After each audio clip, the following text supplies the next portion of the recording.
أعوذ بالله من الشيطان الرجيم.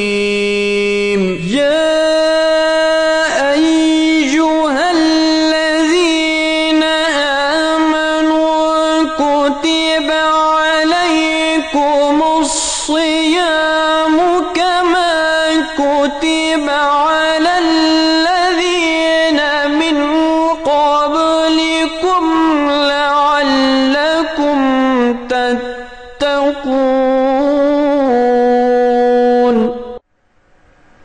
அவுது பில்லாஹி மினஷ் ஷைத்தானிர் ரஜீம். பிஸ்மில்லாஹிர் ரஹ்மானிர் ரஹீம். அன்பிற்குரிய சகோதரர்களே, சகோதரிகளே, அஸ்ஸலாமு அலைக்கும் வரஹ்மத்துல்லாஹி வபரகாத்துஹு.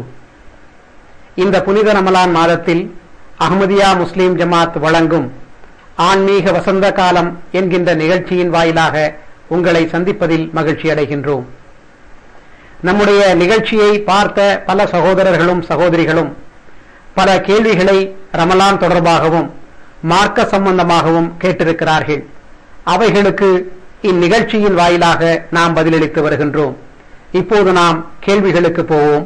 முதல் கேள்வி ரமலானில் இஹ்திகாஃப் தொடர்பாக வந்திருக்கிறது. ரமலானில் இறுதி 10 நாட்கள் இஹ்திகாஃப் இருந்து வருகிறார்கள். முஸ்லிம்கள் பொதுவாக ரமலானில் இறுதி 10 நாட்கள் இஹ்திகாஃப் இருந்து வருகிறார்கள். இந்த 10 நாட்கள் தான் இஹ்திகாஃப் இருக்க வேண்டுமா, அல்லது 3 நாட்கள் இருக்கலாமா, 5 நாட்கள் இருக்கலாமா, அல்லது 7 நாட்கள் இருக்கலாமா என்று இந்த சகோதரர் கேள்வி கேட்டிருக்கிறார். ஹசரத் நபிகள் நாயகம் ஸல்லல்லாஹு அலைஹி வஸல்லம் அவருடைய நடைமுறையில் இருந்தும் அன்னாருடைய மறைவுக்கு பின்னர் ஹசரத் நபிகள் நாயகம் ஸல்லல்லாஹு அலைஹி வஸல்லம் அவருடைய மனைவிமார்களுடைய நடைமுறையில் இருந்தும் நமக்கு தெரிய வருவது, அவர்கள் ரமலானின் இறுதி 10 நாட்கள் இஹ்திகாஃப் இருந்திருக்கின்றார்கள். 3 நாட்களோ 5 நாட்களோ அந்த நாட்களை குறைத்து கொண்டதற்கு எந்த ஒரு ஆதாரத்தையும் நாம் ஹதீஸிலிருந்து பார்க்க முடியவில்லை. எனவே கடைசி 10 நாட்கள் தான் இஹ்திகாஃப் இருக்க வேண்டும். ஹஜ்ரத் நபிகள் நாயகம் ஸல்லல்லாஹு அலைஹி வஸல்லம் அவர்களை பற்றி வருகிறது, அந்த கடைசி 10 இரவுகளுக்கு அவர்கள் உயிரூட்டினார்கள். அவர்கள் மட்டுமல்லாமல் அவருடைய குடும்பத்தாரையும் அந்த 10 இரவுகளில் இறை வணக்கத்தில் ஈடுபடுவதற்காக அவர்களை எழுப்பினார்கள் என்று வருகிறது. ஆக நபிகள் நாயகம் ஸல்லல்லாஹு அலைஹி வஸல்லம் அவர்கள் மட்டுமல்ல, அன்னாருடைய குடும்பத்தாரும் அந்த 10 இரவுகளில் முழுமையான இறை வணக்கத்தில் ஈடுபட்டிருக்கின்றார்கள். ஹஜ்ரத் ரசூலுல்லாஹ் ஸல்லல்லாஹு அலைஹி வஸல்லம் அவருடைய மனைவிமார்களும் இஹ்திகாஃப் இருந்திருக்கின்றார்கள். அவருடைய நடைமுறையிலிருந்து இறுதி 10 நாட்கள் தான் அவர்கள் இஹ்திகாஃப் இருந்தார்கள் என்று தெரிகிறது. இனி இஹ்திகாஃப் தொடர்பாக அந்த நாட்களில் குறிப்பாக நமக்கு இறை வணக்கத்தின் பக்கம் அதிகம் கவனம் இருக்க வேண்டும். அந்த இறுதி 10 நாட்களில் ஒற்றைப்படை இரவுகளில் லைலத்துல் கத்ரை தேடுங்கள் என்று ஹஜ்ரத் நபிகள் நாயகம் ஸல்லல்லாஹு அலைஹி வஸல்லம் அவர்கள் கூறிய அந்த ஹதீஸ் புகாரில் இடம்பெற்றிருக்கின்றது. பாருங்கள், இங்கு லைலத்துல் கத்ரை தேடுங்கள் என்று கூறுகின்றார்கள். ஆக யார் தேடுகின்றார்களோ அவர்களுக்குத்தான் அந்த கண்ணியமிக்க இரவு கிடைக்கும் என்று அதிலிருந்து தெரிகிறது. ஆக லைலத்துல் கத்ர் என்றால் என்ன என்பதை ஒருவர் முழுமையாக புரியாதவரை அல்லது அதன் கருத்தை சரியாக புரியாதவரை எவ்வாறு அதை தேட முடியும் என்ற கேள்வி எழுகிறது. எனவே ரமலானில் இந்த ஆன்மீக வசந்த காலத்தில் முழுமையாக நாம் பலன் பெற வேண்டும் என்றால் லைலத்துல் கத்ர் என்றால் என்ன என்பதை பற்றி ஓரளவு நாம் தெரிந்திருக்க வேண்டும். திருக்குரானில் அல்லாஹ் கூறுகின்றான், லைலத்துல் கத்ரி ഖൈറുம் மின் அல்ஃபி ஷஹர். லைலத்துல் கத்ர் அந்த கண்ணியமிக்க மதிப்பிற்குரிய அந்த இரவு 1000 மாதங்களை விட சிறந்தது என்று திருக்குரானிலே வருகிறது. ஆக 1000 மாதங்கள் எத்தனை நாட்கள் என்று நீங்கள் கணக்கிட்டு பார்த்தால் ஒரு மனிதனுடைய சராசரி வாழ்நாள் 80 வருடங்கள் என்று வரும். ஆக ஒரு மனிதனுடைய வாழ்நாளில் அந்த லைலத்துல் கத்ர் கிடைத்து விட்டால் அவன் வாழ்நாளிலேயே பெற முடியாத ஒரு மாபெரும் ஒரு அருட்கொடை அல்லாஹ்விடமிருந்து அவன் பெற்றுக்கொள்கிறான் என்று தெரிகிறது. அப்படியானால் அந்த கண்ணியத்திற்குரிய இரவு என்ன என்று நாம் புரிய வேண்டும். ஹஜ்ரத் ரசூலுல்லாஹ் ஸல்லல்லாஹு அலைஹி வஸல்லம் அவர்களிடத்தில் அது ஆயிஷா ரலியல்லாஹு அன்ஹா அவர்கள் கேட்டார்கள், அல்லாஹ்வின் தூதர் அவர்களே, லைலத்துல் கத்ர் இரவு இதுதான் என்று நான் தெரிந்து கொண்டால் நான் என்ன துவா செய்ய வேண்டும்? அப்போது அவர்கள் கூறினார்கள், ரசூல் ஸல்லல்லாஹு அலைஹி வஸல்லம் கூறினார்கள், அல்லாஹும்ம இன்னக அஃபூவுன் துஹிப்புல் அஃப்வா ஃபஅஃபு அன்னி. இறைவா, நீ மன்னிக்க கூடியவன், மன்னிப்பை விரும்புகின்றவன், என்னை மன்னிப்பாயாக. ஆக லைலத்துல் கத்ருக்கும் ஒருவருடைய பாவங்கள் மன்னிக்கப்படுவதற்கும் ஆழமான தொடர்பு இருப்பதை இந்த ஹதீஸ் சுட்டிக்காட்டுகிறது. ஆக லைலத்துல் கத்ர் மூலமாக ஒருவருடைய பாவங்கள் மன்னிக்கப்பட வேண்டும் என்றால் அதற்கு அடிப்படையாக என்னெல்லாம் தேவை? முதலில் நமக்கு அல்லாஹ்விடம் ஒரு தனிப்பட்ட அன்பு, நேசம், நெருக்கம் ரமலான் மூலமாக நமக்கு கிடைக்க வேண்டும். அது கிடைத்தால்தான் நமக்கு நம்முடைய பாவங்கள் மன்னிக்கப்படுவதற்குரிய வழி திறக்கும். திருக்குர்ஆனில் எங்கு ரமலான் கடமையாக்கப்பட்ட வசனங்கள் வருகின்றனவோ அதற்கு அடுத்த வசனத்தில், எங்கு அந்த வசனங்கள் வருகின்றதோ அதற்கு அடுத்த வசனத்தில் அல்லாஹ் கூறுகின்றான், ஃபைதா சஅலக இபாதி அன்னி ஃபஇன்னி கரீப் உஜீபு தாவத தாயி இதா தான். ஃபைதா சஅலக இபாதி, என்னுடைய அடியான் உன்னிடம் என்னை பற்றி கேட்டால் நான் அருகில் இருக்கின்றேன். ஆக ரசூல் ஸல்லல்லாஹு அலைஹி வஸல்லம் அவரிடம் அல்லாஹ் கூறுகின்றான், என்னுடைய அடியான் உன்னிடம் கேட்க வேண்டும். உன்னிடம் கேட்க வேண்டும் என்றால் ஹஜ்ரத் நபிகள் நாயகம் ஸல்லல்லாஹு அலைஹி வஸல்லம் அவர்கள் இறை நெருக்கத்தை பெறுவதற்காக எப்படி அல்லாஹ்விடம் துஆ செய்தார்களோ அதுபோன்று நாம் துஆ செய்ய வேண்டும். பிறகு என்ன துஆ செய்ய வேண்டும்? ஃபைதா சஅலக இபாதி அன்னி, என்னை பற்றி கேட்க வேண்டும், நான் கிடைக்க வேண்டும் என்ற ஆசை அவனுக்கு இருக்க வேண்டும். அப்படி இருந்தால் ஃபஇன்னி கரீப், அந்த ரமலான் நாட்களில் நான் மிக அருகில் இருக்கின்றேன் என்ற ஒரு கருத்து அந்த வசனத்தில் வருகிறது. அப்போது ரமலானில் இறை நெருக்கம் கிடைக்க வேண்டும், இறை அன்பு கிடைக்க வேண்டும். அதற்காக அதற்கு முஹம்மது ரசூலுல்லாஹ் ஸல்லல்லாஹு அலைஹி வஸல்லம் அவர்கள் எந்த வழிமுறையை காட்டி தந்தார்களோ அந்த வழிமுறையை பின்பற்றி நம்முடைய துஆக்கள் அமைய வேண்டும். அவ்வாறு அமைந்தால் அல்லாஹ் நமக்கு அருகில் வருகின்றான். அப்போது நாம் செய்யக்கூடிய பிரார்த்தனைகளை அவன் கேட்கின்றான் என்று அந்த வசனத்தில் நாம் பார்க்கின்றோம். ஹஜ்ரத் முஹம்மது ரசூலுல்லாஹ் ஸல்லல்லாஹு அலைஹி வஸல்லம் அவர்கள் அல்லாஹ்வுடைய நெருக்கம் கிடைப்பதற்கு என்ன துஆவை நமக்கு கற்றுத் தந்தார்கள்? ஹதீஸில் வருகிறது, ஹஜ்ரத் நபிகள் நாயகம் ஸல்லல்லாஹு அலைஹி வஸல்லம் அவர்கள் கூறுகின்றார்கள், கானமின் துஆய் தாவூத், ஹஜ்ரத் தாவூத் அலைஹிஸ்ஸலாம் அவர்கள் இவ்வாறு துஆ செய்தார்கள். பாருங்கள், ஹஜ்ரத் தாவூத் அலைஹிஸ்ஸலாம் அவர்கள் எம்பெருமான் முஹம்மது முஸ்தபா ஸல்லல்லாஹு அலைஹி வஸல்லம் அவர்களுக்கு பல ஆயிரம் வருடங்களுக்கு முன்னர் தோன்றிய ஒரு இறை தூதர். ஆக அவர்கள் இறை நெருக்கம் கிடைப்பதற்காக என்ன துஆ செய்தார்கள் என்று முஹம்மது ஸல்லல்லாஹு அலைஹி வஸல்லம் அவர்கள் கூறுகின்றார்கள் என்றால் அல்லாஹ் அவர்களுக்கு அது குறித்து அறிவித்திருக்க வேண்டும்.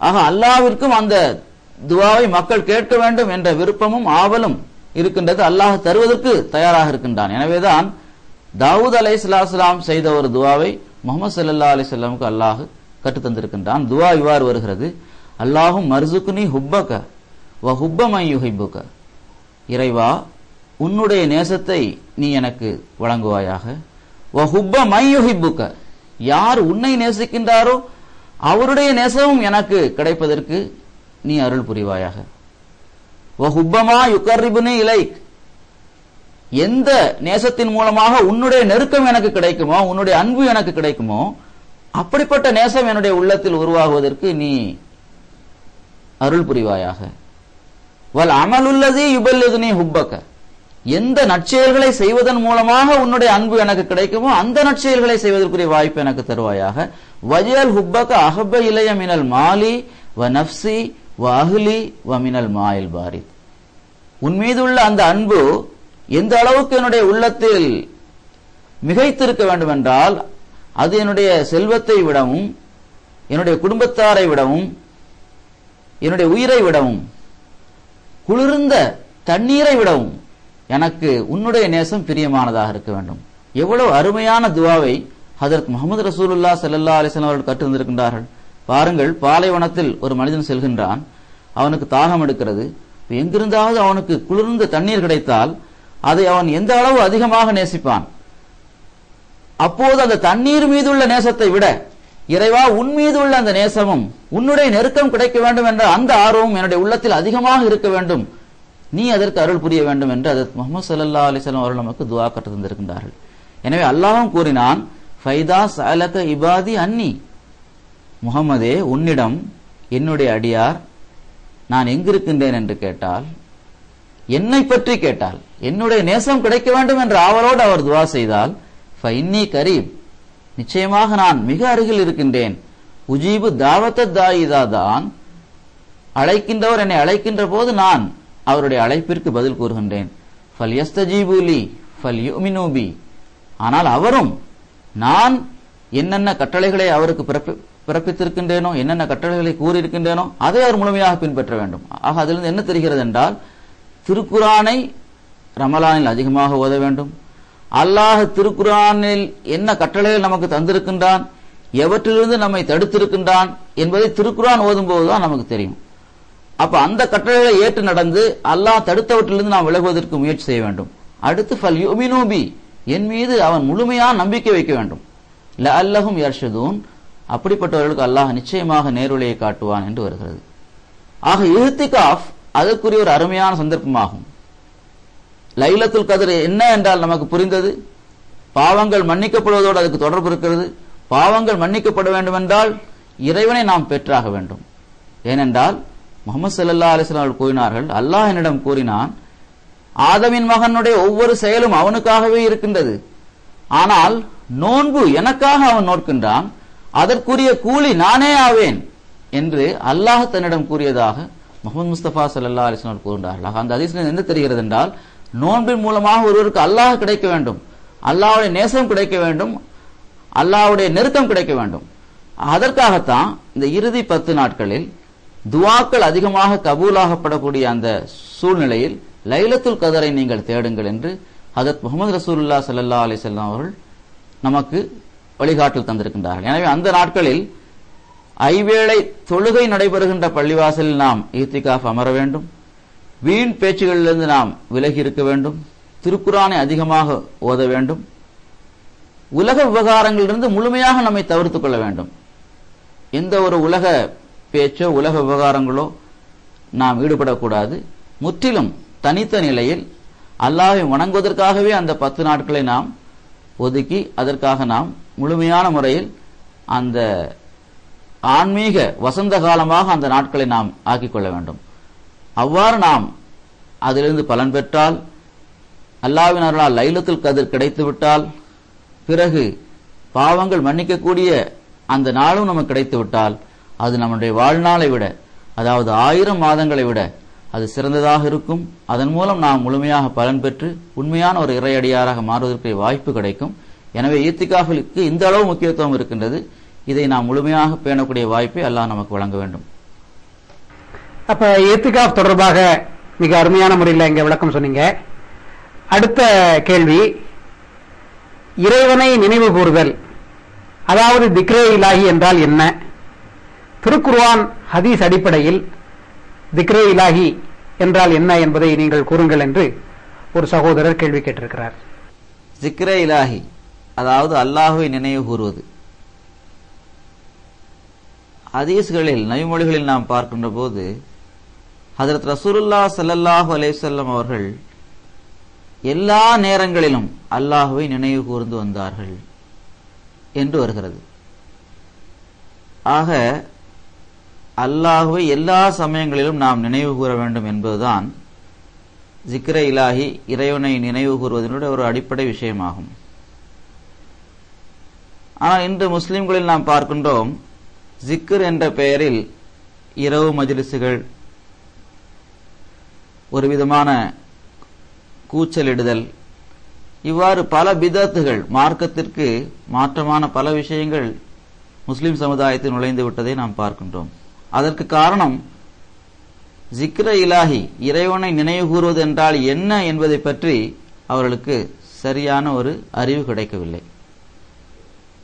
அல்லாஹ் திருக்குர்ஆனில் கூறுகின்றான், யா அய்யுஹல்லதீன ஆமனு லா துல்ஹிக்கும் அம்வாலுக்கும் வலா அவுலாதுக்கும் அன் ஜிக்ரில்லாஹ் வமன் யஃபல் ஸாலிக ஃபஉலாயிக ஹுமுல் ஹாசிரூன். நம்பிக்கை கொண்டவர்களே, உங்களுடைய பொருளும் உங்களுடைய சந்ததிகளும் உங்களை அல்லாஹ்வை நினைவு கூறுவதிலிருந்தும் தடை செய்துவிட வேண்டாம், அவை தடையாக இருக்க வேண்டாம். வமை யஃபல் ஸாலிக ஃபஉலாயிக ஹுமுல் காசிரூன், எவருடைய பொருளும் எவருடைய சந்ததிகளும் அல்லாஹ்வை நினைவு கூறுவதிலிருந்தும் அவரை தடை செய்யக்கூடியதாக இருக்குமோ நிச்சயமாக அப்படிப்பட்டவருக்கு நஷ்டம்தான், இழப்புதான் என்று அல்லாஹ் கூறுகின்றான். அப்படியானால் ஜிக்ருல்லா, அல்லாஹ்வை நினைவு கூறுவதல் என்றால் என்ன என்பதை நாம் கண்டிப்பாக தெரிந்திருக்க வேண்டும். ஆக ஜிக்ர் என்பது, இறைவனை நினைவு கூறுவது என்பது எல்லா சமயங்களிலும் செய்ய வேண்டிய ஒன்று. உதாரணமாக ஒரு அழகிய காட்சியை பார்க்கின்ற போது மாஷா அல்லாஹ், அல்லாஹ் நாடியது எவ்வளவு சிறந்ததாக இருக்கின்றது, ஒன்றை செய்வதற்கு முன் இன்ஷா அல்லாஹ் என்று நாம் கூறுகின்றோம். பிறகு இவ்வாறு எல்லா சமயங்களிலும் அது நபிகள் நாயகம் ஸல்லல்லாஹு அலைஹி வஸல்லம் அல்லாஹ்வை நினைவு கூறுவதற்கான வழிவகைகளை நமக்கு கற்றுத் தந்திருக்கின்றார்கள். அது ஒருபுறம் அல்லாஹ்வை நினைவு கூறுவதற்குரிய ஒரு வழியாக இருக்கின்றது. ஆனால் தொழுகை தொடர்பாகவும் அல்லாஹ் திருக்குர்ஆனில் கூறியிருக்கின்றான், இன்னஸ் ஸலாத்த லஸிக்ரி, தொழுகையும் என்னை நினைவு கூறுவதற்கு ஒரு வழியாகும். ஆக ஐவேளை தொழுகையும் அல்லாஹ்வை நினைவு கூறுவதற்குரிய ஒரு ஜிக்ரே ஆகும்.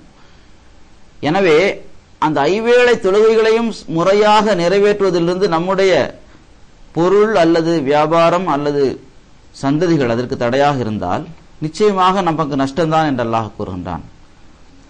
அவ்வாறே திருக்குர்ஆன் தொடர்பாகவும் பாருங்கள், இன்னா நஹ்னு நஸ்ஸல்னா ஸிக்ர வ இன்னா லஹு லஹாஃபிஸூன், நாமே இந்த ஜிக்ரை, இந்த குர்ஆனை இறக்கினோம் என்று அல்லாஹ் கூறுகின்றான். அப்படியானால் அல்லாஹ்வை நினைவு கூறுவதற்கு ஒரு வழி திருக்குர்ஆனை ஓதுவதாகும், திருக்குர்ஆனுடைய பொருளை படிப்பதாகும், திருக்குர்ஆனுடைய விளக்கத்தை கேட்பதாகும். அதை கேட்பதிலிருந்தும் நம்முடைய பொருளோ அல்லது சந்ததிகளோ அல்லது நம்முடைய வியாபாரமோ தடையாக இருந்தால் நமக்கு நஷ்டம்தான். ஜும்மா தொழுகை பற்றியும் கூட ஜிக்ர் என்று வந்திருக்கின்றது. யா அய்யுஹல்லதீன ஆமனு இதா நூதிய லிஸ்ஸலாத்தி மின் யௌமில் ஜுமாத்தி ஃபஸாவ் இலா ஸிக்ரில்லாஹி வதருல் பை, நம்பிக்கை கொண்டவர்களே, ஜும்மா தொழுகைக்காக நீங்கள் அழைக்கப்பட்டால், அதாவது ஜும்மா தொழுகையினுடைய முதல் பாங்கை நீங்கள் கேட்கின்ற போது, ஜும்மாவின் பக்கம் நீங்கள் அழைக்கப்படும் போது, ஃபஸாவ் இலா ஸிக்ரில்லாஹி, ஜிக்ருல்லாவின் பக்கம், அல்லாஹ்வை நினைவு கூறுவதன் பக்கம் விரைவாக வாருங்கள். வதருல் பை, உங்களுடைய வியாபாரத்தை நீங்கள் விட்டுவிடுங்கள்.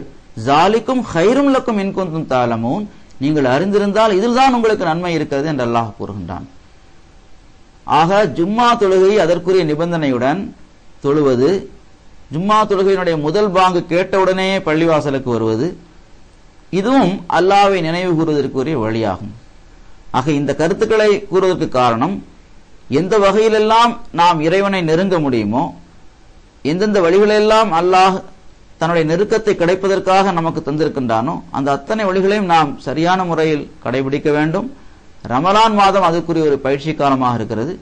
எனவே அவ்வாறு நாம் ஜிக்ரில்லாஹ்வினுடைய பரந்த பொருளை உணர்ந்து செயல்படும் போது நிச்சயமாக அதன் மூலமாக நாம் முழுமையான பலனை பெற முடியும்.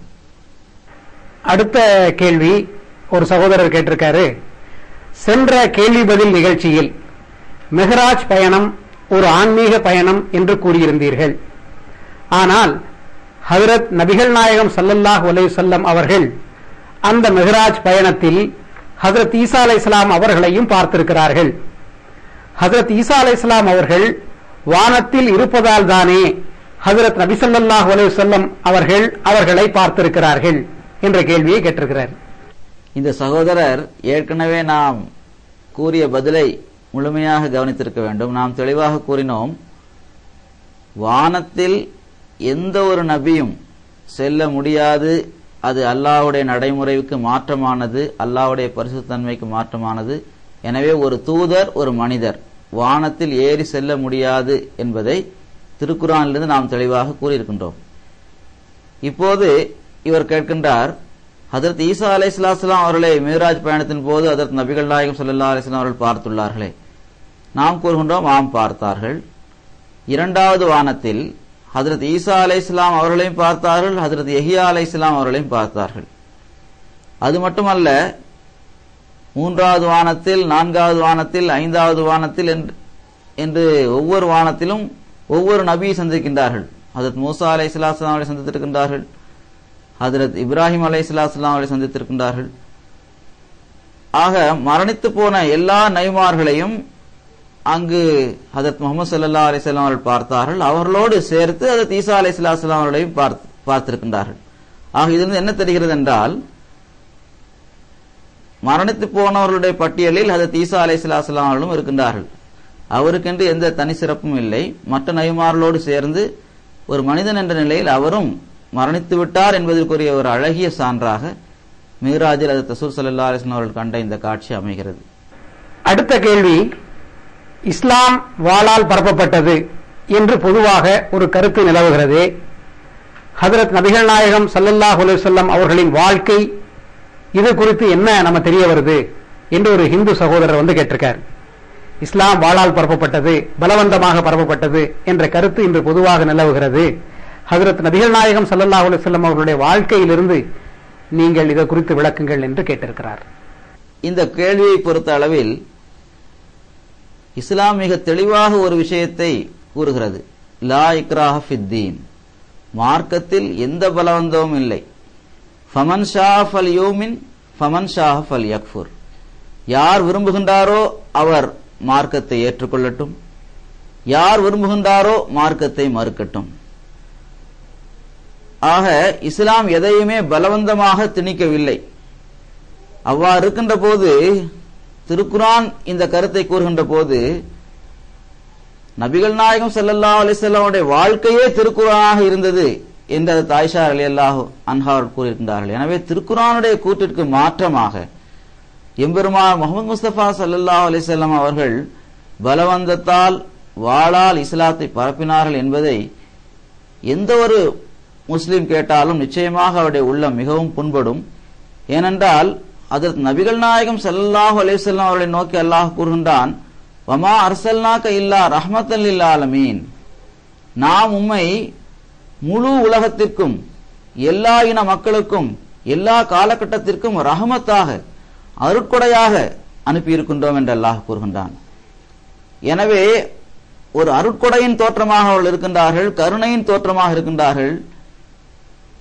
அல்லாஹ்வுடைய பண்பு பெயர்கள் அவர்களுக்கு கூறப்பட்டிருக்கின்றது. ரவுஃபுர் ரஹீம், அவர்கள் மனித இனத்தின் மீது அதிகம் பரிவு காட்டக்கூடியவர்கள். ரஹீமாக அவர்கள் இருக்கின்றார்கள். அல்லாஹ் இவ்வாறு கருணை காட்டுகின்றானோ அதுபோன்று முஹம்மது முஸ்தபா ஸல்லல்லாஹு அலைஹி வஸல்லம் அவர்கள் தனது வட்டத்தில் எல்லா மக்களிடத்திலும் மிகவும் கருணையுடன் நடந்து கொண்டவர்கள் என்று திருக்குர்ஆன் அவர்களை பற்றி கூறுகிறது. எனவே இதற்கு நேர் மாற்றமாக அவர்கள் பலவந்தத்தால் இஸ்லாத்தை பரப்பினார்கள் என்பதை எவ்வாறு நாம் சிந்தித்து பார்க்க முடியும்? அதற்கு இடமே இல்லை என்றுதான் கூற வேண்டும். ஆனால் துரதிருஷ்டவசமாக இன்று இஸ்லாமிய நாடுகளில் நடைபெறுகின்ற தீவிரவாத செயல்களை வைத்து அல்லது ஜிஹாத் என்பதற்கு முஸ்லிம்கள் கொடுக்கின்ற தவறான விளக்கத்தின் அடிப்படையில் இஸ்லாம் ஒரு தீவிரவாத மார்க்கம் அல்லது பலவந்தத்தால் பரப்பப்பட்ட மார்க்கம் என்று தவறான முடிவுக்கு சிலர் வருகின்றார்கள். ஆனால் உண்மையிலே அவர்கள் நபிகள் நாயகம் ஸல்லல்லாஹு அலைஹி வஸல்லம் வாழ்க்கையை மிகவும் நுட்பமாக பார்த்திருந்தால், அந்த வாழ்க்கையில் நடைபெற்ற சம்பவங்களை அவர்கள் படித்திருந்தால் நிச்சயமாக இந்த குற்றச்சாட்டு அதற்கு நபிகள் நாயகம் ஸல்லல்லாஹு அலைஹி வஸல்லம் அவர்கள் மீது சுமத்தப்படுகின்ற மாபெரும் அபாண்டமாகும் என்பதை அவர் புரிந்து கொள்வார்கள். பாருங்கள், இஸ்லாத்தின் ஆரம்ப காலத்தில் பதர் போரை நாம் எடுத்துக்கொள்வோம். பதர் போர் நடைபெற்றது. அந்த போரினுடைய தளபதியாக அதற்கு நபிகள் நாயகம் ஸல்லல்லாஹு அலைஹி வஸல்லம் இருந்தார்கள். அப்போது ஒரு சஹாபி ஹஜ்ரத் ஹபாப் பின் முன்சர் ரலியல்லாஹு அன்ஹு அவர்கள் ரசூலுல்லாஹ் இடத்தில் கேட்டார்கள், அல்லாஹ்வின் தூதர் அவர்களே, போர்க்கால அடிப்படையில் இந்த இடத்தை, அதாவது இப்போது நீங்கள் தேர்ந்தெடுத்திருக்கின்ற இந்த இடத்தை போர்க்கால யுத்தி என்ற அடிப்படையில் நீங்கள் தேர்ந்தெடுத்திருக்கின்றீர்களா, அல்லது இந்த இடத்தை நீங்கள் தேர்ந்தெடுத்ததற்கு, முஸ்லீம்கள் கூடாரமிடுகின்ற இந்த இடத்தை நீங்கள் தேர்ந்தெடுத்ததற்கு அல்லாஹ்வுடைய அறிவிப்பு காரணமாக இருந்ததா? அல்லாஹ் உங்களுக்கு அறிவித்தானா? ரசூல் ஸல்லல்லாஹு அலைஹி வஸல்லம் இல்லை, அல்லாஹ் எனக்கு அறிவிக்கவில்லை, நானாக போருக்கு சிறந்த இடம் இதுதான் என்று நான் தேர்ந்தெடுத்தேன் என்று கூறினார்கள். அப்போ அந்த சஹாபி கூறினார், யா ரசூல் அல்லாஹ், இதைவிட ஒரு சிறந்த இடம் இருக்கிறது.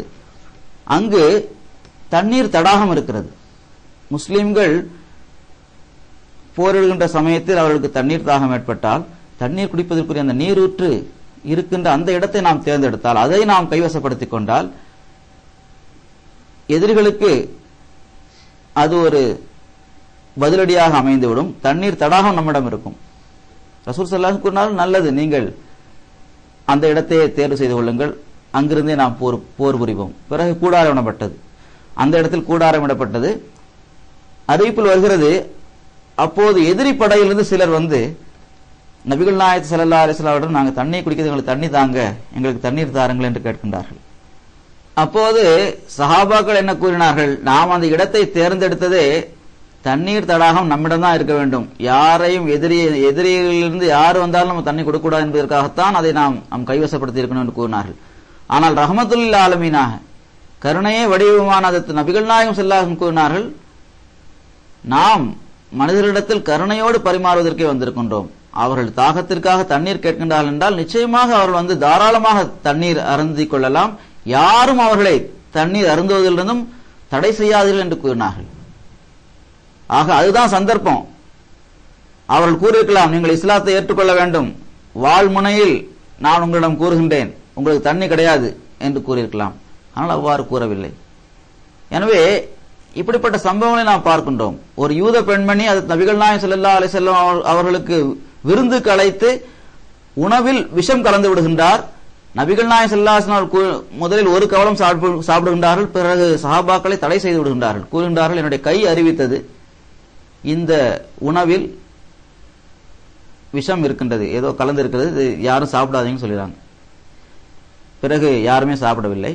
பிறகு அந்த பெண்ணை கூப்பிட்டு கேட்கின்றார்கள், நீ எங்களை விருந்துக்கு அழைத்தாய், பிறகு இதில் ஏன் விஷத்தை கலந்தன்னு கேட்டாங்க. ஏன் இந்த உணவில் விஷத்தை கலந்தாய்? அந்த பெண் ஒரு பதிலை கூறினார். அவர் கூறினார், நீங்கள் அல்லாஹ்வின் தூதராக இருந்தால் நிச்சயமாக அல்லாஹ் உங்களை இந்த விஷயத்திலிருந்து காப்பாற்றி விடுவான், உங்களை யாரும் அழிக்க முடியாது. ஆனால் நீங்கள் ஒரு பொய் நபியாக இருந்தால் நிச்சயமாக நீங்கள் அழிந்து விடுவீர்கள். இதை சோதித்து பார்ப்பதற்காகத்தான் நான் விஷத்தை இந்த உணவில் கலந்தேன் என்று கூறினாள். நபிகள் நாயகம் ஸல்லல்லாஹு அலைஹி வஸல்லம் அவர்கள் அந்த பெண்ணை மன்னித்து விட்டார்கள். அவர் வெளிப்படையாக கூறியதை வைத்து மன்னித்து விட்டார்கள். எனவே இந்த அளவுக்கு நபிகள் நாயகம் ஸல்லல்லாஹு அலைஹி வஸல்லம் தன்னுடைய உயிர் எதிரியுடன் கூட அன்புடன் கருணையுடன் நடந்து கொண்டிருக்கின்றார்கள். அவர்கள் தொடர்பாக அவர்கள் பலவந்தத்தை பயன்படுத்தினார்கள் அல்லது வாளால் இஸ்லாத்தை பரப்பினார்கள் என்பதை நாம் ஏற்றுக்கொள்ளவே முடியாது. இது ஒரு தவறான கருத்தாகும். எனவே இஸ்லாத்திற்கும் பலவந்தத்திற்கும் எந்த தொடர்பும் இல்லை. திருக்குரான் எந்த அளவு கூறுகிறது என்றால், நீங்கள் சிலை வணக்கம் செய்கின்றவருடைய சிலைகளை கூட ஏசாதீர்கள், அவர்கள் அறியாமையின் காரணமாக அல்லாஹ்வை ஏச தொடங்கி விடுவார்கள். அந்த அளவுக்கு மத நல்லிணக்கத்தை மாற்றோர்களோடு அன்புடன் நடந்து கொள்வதை திருக்குரான் கூறுகிறது. ஆனால் இங்கு இன்னொரு கேள்வியும் எழலாம், அப்படியானால் நபிகள் நாயகம் ஸல்லல்லாஹு அலைஹி வஸல்லம் அவர்கள் ஏன் போர் செய்தார்கள் என்று. உண்மையில் போர் அவர்கள் மீது திணிக்கப்பட்டது. எதிரிகள் வாளேந்தி முஸ்லிம்களை அழிக்க வந்தார்கள். எனவே அவர்களிருந்து தங்களை தற்காத்துக் கொள்வதற்காக நபிகள் நாயகம் ஸல்லல்லாஹு அலைஹி வஸல்லம் அவர்கள் செய்த அத்தனை போர்களுமே தற்காப்பு போர்களே ஆகும். எனவே முஸ்லிம்கள் தங்களை பாதுகாத்துக் கொள்ளத்தான் போர் செய்தார்களே தவிர மார்க்கத்தை பரப்புவதற்காக அவர்கள் போர் செய்தார்கள் என்ற எந்த ஆதாரத்தையும் எவரும் எப்போதும் காட்ட முடியாது என்பதை ஆணித்தரமாக கூறிக்கொள்கின்றோம்.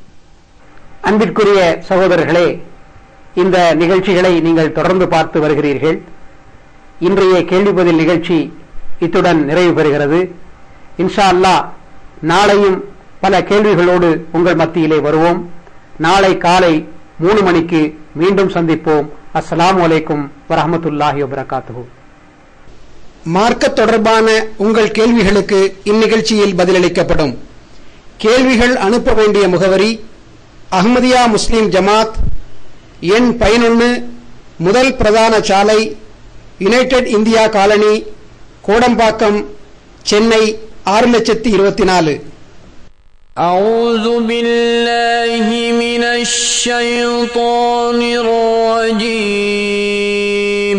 يا أيها الذين آمنوا كتب عليكم الصيام كما كتب على الذين من قبلكم لعلكم تتقون.